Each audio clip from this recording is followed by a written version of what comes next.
Good morning everyone. Today we will discuss a story from Kurukshetra. Kurukshetra का वो अंतिम सच जिसने दुर्योधन को अंदर से तोड़ दिया। कल्पना कीजिए उस मंजर की।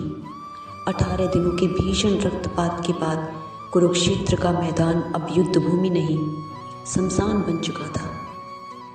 जहाँ कल तक शंखनाद और तलवारों की खनखनाहट थी, आज वहाँ केवल मृत्यु का सन्नाटा गूंज रहा था।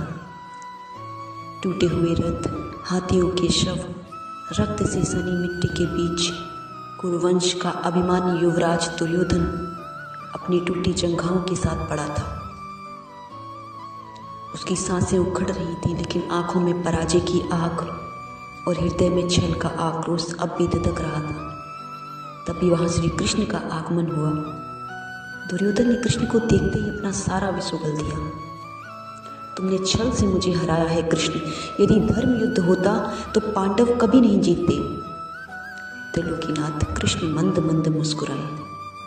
उनकी मुस्कान में व्यंग नहीं, करुणा और सत्य था। उन्होंने कहा, दुर्योधन, तुम पांडवों की छल को देख रहे हो, लेकिन अपने चयन की भूल को नहीं। तुम्हारी हार भीम की गदा से नहीं, तुम्हारी एक गलत निर्णय से हुई है।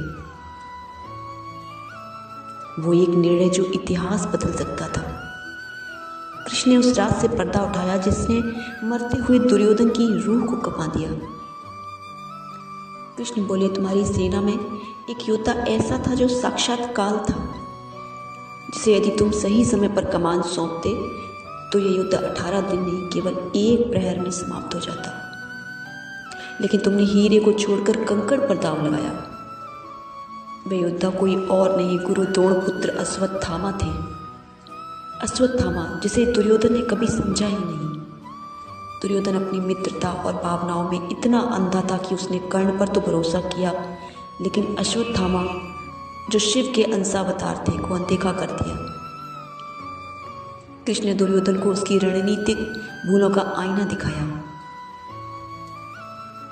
आरंभ तुमने भीष्म को सेनापति बनाया, जो पांडवों से प्रेम करते थे। वे उन्हें मारना ही नहीं चाहते थे। मध्य में तुमने द्रोणाचार्य को चुना, जो शिष्य मोह में बंधे थे। और अंत में जब द्रोण गिरे तब तुम्हें अश्वत्थामा को चुनना चाहिए था। उसका क्रोध पिता की मृत्यु के कारण चरम पर था और वे रुद्र बन चुका था। किंतु तुमने क्या किया? तुमने भावुकता में आकर कर्ण को चुना।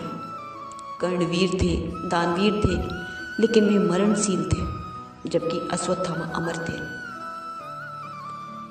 क्यों अश्वत्थामा थे विजय की कुंजी? कृष्ण ने अश्वत्थामा की शक्तियों का जो वर्णन किया, वह सुनकर दुर्योधन सन्न रह गया।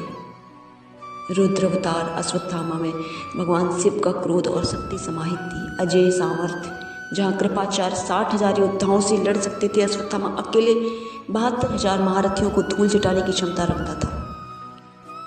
सर्वश्रेष्ठ शिक्षा उन्हें ज्ञान केवल द्रोण से नहीं, बल्कि परशुराम, व्यास, दुर्वासा जैसे ऋषियों से मिला था। नारायण शास्त्र का ज्ञान अर्जुन के पास भी जिसका काट नहीं था, वह अस्त्र अश्वत्थामा के पास था। कृष्ण ने कहा, दुर्योधन, यदि 16वें दिन सेनापति अश्वत्थामा होते तो पांडव तो क्या, तीनों लोगों की शक्तियां भी उसे रोक नहीं पाती। प्रमाण 18वें दिन की वो काली रात। दुर्योधन को कृष्ण की बातों का प्रमाण उसी रात मिल गया जब वह मृत्युशैया पर अंतिम सांसें ले रहा था। उसने अश्वत्थामा को अपना अंतिम सेनापति घोषित किया और फिर अश्वत्थामा ने तांडव किया। पांडवों की शेष पूरी सेना को एक ही रात में गाजर मूली की तरह काट दिया, अकेले ही अश्वत्थामा ने। सुबह जब दुर्योधन को यह समाचार मिला तो उसकी आंखों से आंसू बह निकले। यह आंसू खुशी के नहीं, गहरे पछतावे के थे। उसके अंतिम शब्द मौन चीत्कार बन गए। हाय, जिस शक्ति को मैं ढूंढ पाया, यदि उसे पहचान लेता तो आज कुरुक्षेत्र का विजेता मैं होता। दुर्योधन की ये कहानी हमें प्रबंधन और जीवन का सबसे बड़ा पाठ पढ़ाती है।